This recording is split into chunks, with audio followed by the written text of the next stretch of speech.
이번 수업에서 우리는 실업에 대해 자세히 살펴볼 것입니다. 실업의 정의를 내릴 겁니다. 우리는 한 나라의 경제가 경험할 수 있는 다양한 유형의 실업을 살펴봅니다. 실업률을 계산하는 공식에 관해 이야기합니다. 실업의 원인도 좀 파악하고 총수요 총공급 모형을 사용한 그래픽 분석도 합니다. 그리고 마지막으로 우리는 실제 할 만한 다양한 유형의 실업에 대한 몇몇 해결책을 개략적으로 설명하겠습니다. 실업의 정의부터 시작하겠습니다. 만약 여러분이 거시경제학을 공부하고 있다면 여러분은 아마도 자국의 실업률을 낮게 유지하는 것이 정부 정책 입안자들의 주요 거시경제 목표 중 하나라고 배웠을 겁니다. 하지만 실업이 정확히 무엇일까요? 실업이란 미취업 상태의 노동자가 구직 활동을 하지만 일자리를 구하지 못하는 상태를 말합니다. 매우 구체적인 정의 아닌가요? 직업이 없는 것과 실업은 다릅니다. 국내에 직업이 없는 사람이 많지만 그중 상당수가 실업자가 아닙니다. 예를 들어 생산 가능 인구에 속하지 않는 젊은이들, 은퇴해서 더 이상 노동 인구에 속하지 않는 노인들, 또는 학교나 대학교에 재학해 교육받고 있지만 적극적으로 구직 활동을 하지 않는 학생 등이 그 예입니다. 그래서 실업자로 간주하려면 누군가가 적극적으로 구직 활동을 하고 있지만 일자리를 구할 수 없는 사람을 말합니다. 실업의 정의가 그겁니다. 이제 좀 더 자세히 알기 위해서는 우리는 한 나라의 경제에서 경험할 만한 다양한 유형의 실업을 분류해야 합니다. 우선 마찰적 실업이라는 것부터 시작해보죠. 마찰적 실업은 흔한 형태의 실업으로 실업과 취업의 경계에 있는 노동자나 졸업했거나 학업을 마친 학생이 첫 직장을 구하는 상황을 말합니다.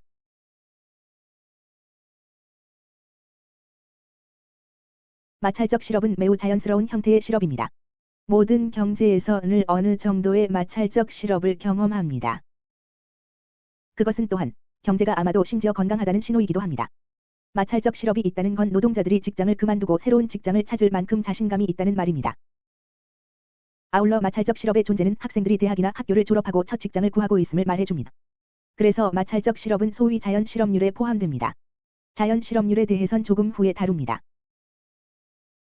두 번째 유형의 실업은 모든 나라의 경제에 존재하는 구조적 실업입니다.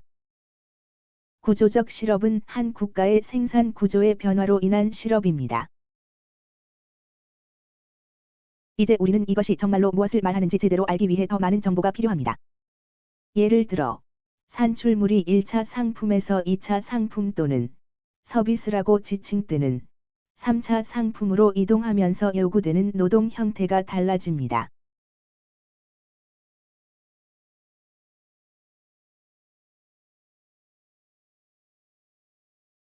구조적 실업 역시 자연적이고 정상적인 형태의 실업입니다. 모든 나라가 항시 구조적 실업을 경험할 수밖에 없습니다.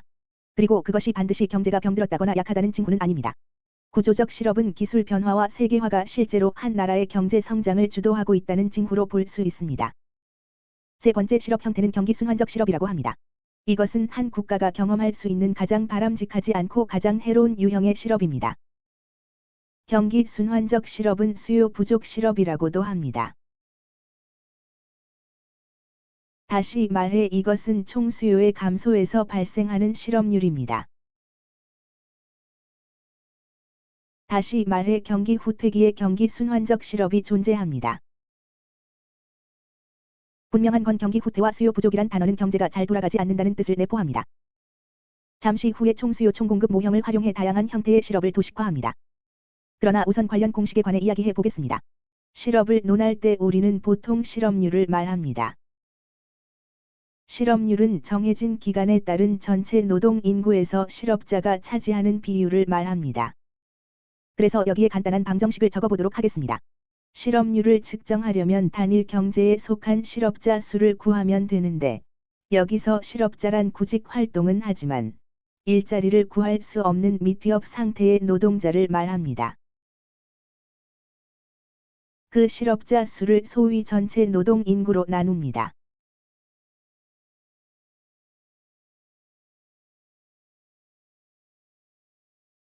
전체 노동 인구에는 16세 이상의 취업자나 실업자가 포함됩니다. 다시 말해 구직 활동을 하지만 일자리를 못 구한 사람들과 이미 취업한 사람들을 말합니다. 한국식으로 노동 가능 인구와 같은 말인 전체 노동 인구에는 구직 활동을 하지 않는 사람은 포함되지 않습니다. 다시 말해 대학생과 고등학생 고학년, 그리고 일반인인데 적극적으로 구직 활동을 하지 않거나 사실상 실업 상태인 사람들입니다. 그래서 일단 실업자 수를 전체 노동 인구로 나누고 그것에 100을 곱하면 정해진 기간에 따른 실업률이 나옵니다. 다른 말로 전체 노동 인구에서 실업자가 차지하는 비율입니다. 그래픽 분석을 하기 전에 마찰적, 구조적, 경기 순환적 실업의 원인에 관해 이야기해 보겠습니다. 위에서 설명했듯 마찰적 실업은 취업과 실업의 경계에 있는 사람들이나 졸업생들이 첫 직장을 찾을 때 존재합니다. 그렇다면 왜 어떤 나라에서는 다른 나라보다 마찰적 실업 수준이 더 높을까요?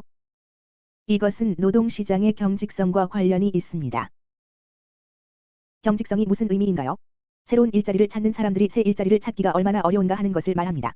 즉, 고용 정보에 쉽게 접근할 수 있다면 마찰적 실업은 더 낮을 수밖에 없습니다.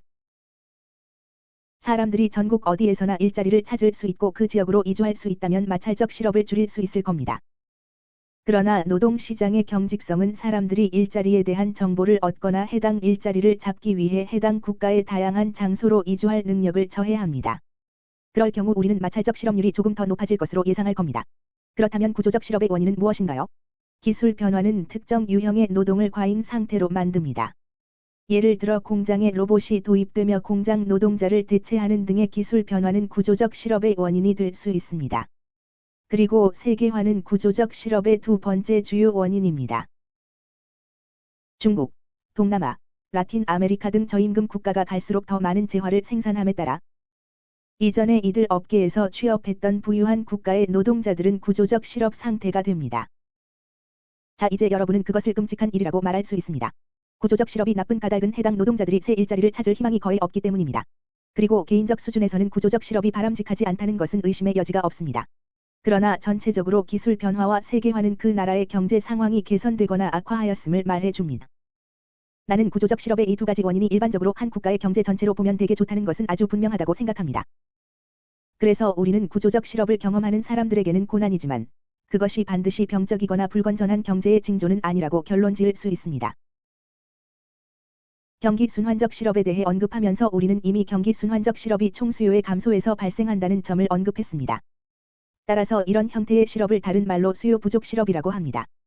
이는 경기 후퇴가 원인일 수 있습니다. 세 번째 실업 형태인 경기 순환적 실업은 가장 바람직하지 못합니다.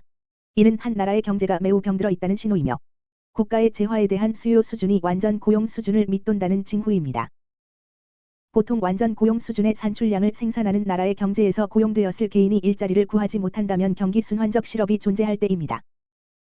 그러므로 경기 순환적 실업은 한 국가에서 가장 바람직하지 않은 형태의 실업입니다.